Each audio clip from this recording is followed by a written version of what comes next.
So I'm obsessed lately with this idea that the brain and consciousness could be a dimension. And I used to think you were Margaret Yang just documenting my ideas, but you discovered like the seventh dimension in our last video, and the eighth maybe, I forget.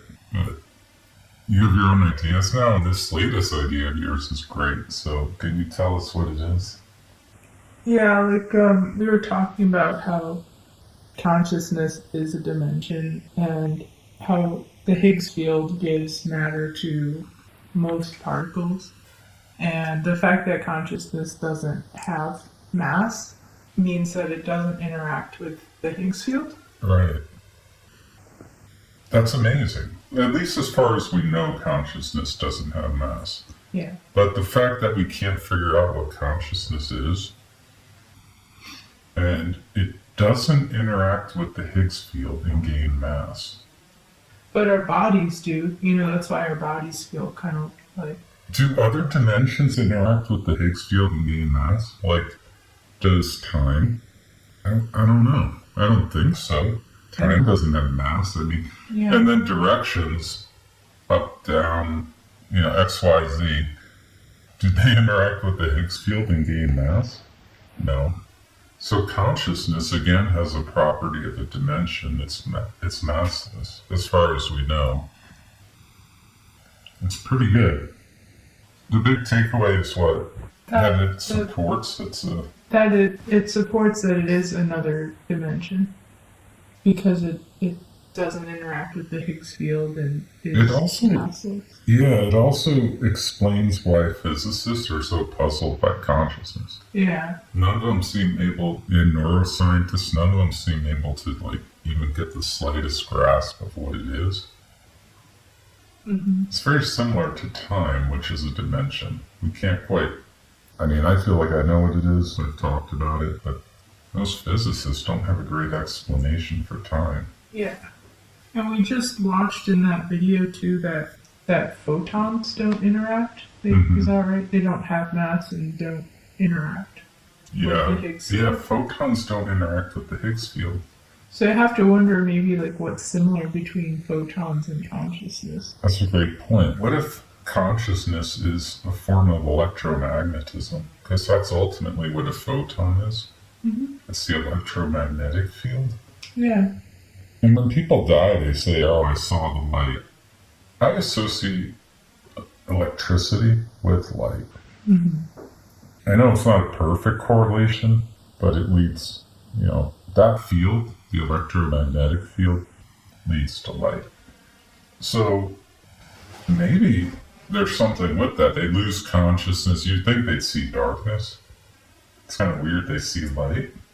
Someone here on my channel had a near-death experience, and I asked him the question of what he saw when that happened. And I didn't get a response. And I'm hoping he'll respond to this one and explain what happened. I'm curious if people who had near-death experiences see darkness, see light, or see nothing. Or do they, a lot of them, I think, see themselves lying on a table, almost like they're floating in the room. So we have a friend who got hit by lightning, and he said he saw nothing. It was just darkness when he got hit. And then he woke up and was unconscious again. Mm-hmm. That's really the only person I know directly who had that happen, like a near-death experience. And the other thing is those materialists who are like, consciousness can be explained by biological process. Ultimately, you're getting to the electromagnetic field. Mm-hmm. Right? Yeah. Because consciousness, we are run on electricity. Our hearts, our brains, we're electrical. We run on that. Yeah. So even if you're like a neurobiologist, materialist, and you say, yeah, it's all biology, even if you say that, and even if I give you that, you still have to admit that means the electron field is what's running us. Electromagnetism is what is running us. And that means that electromagnetism is running consciousness. Because when we die, we think we don't have consciousness. Yeah. I think we might, but that's a different story. Let's say we don't. that means the electromagnetic field is giving us consciousness. But So funny how thing can you is, be a materialist ever, is my question. Like, ultimately, at the end of the day, it's a quantum field that's giving you consciousness. yeah. I wonder if materialists are caught up in the idea of like the particles having mass. Mm-hmm. So like when you're drilling down to the base Yeah. functions, maybe that's where the hang-up is, where they're focused on the material particles that have mass. Yeah, they only have mass because an electron interacted with the Higgs field. Yeah.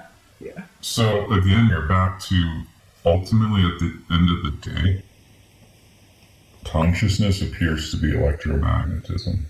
It really does. Yeah. It could be something else, too, that we haven't discovered. Like a force we don't know about and we can't describe yet. Could be that. But of the ones we know, it appears to be electromagnetism. Mm-hmm. I don't understand materialism. Yeah. So It's like, clear there is no material. There's only these voltages in the fields. mm-hmm. Or not voltages, whatever, these like mass values or whatever. Yeah. So yeah, I don't understand materialism. I don't think it's gonna be proven correct in time. I think it's one of those things, like almost like Newton, where he saw, he thought time went in one direction. Well, why did he think? Because that's the obvious thing. It looks that way, right? Like, I'm walking through a room in time, I can't go back. It looks that way, right? And it doesn't look like it's relative. Yeah. I think this is going to be like that. The materialists are like Newton with time. They're just like, that's not very creative. Yeah. And it's also like very obvious. Yeah. When is anything obvious correct in this place? So, I think they're going to be proven incorrect. I think it's a terrible theory. Yeah, so that's all I got to say about the materialists.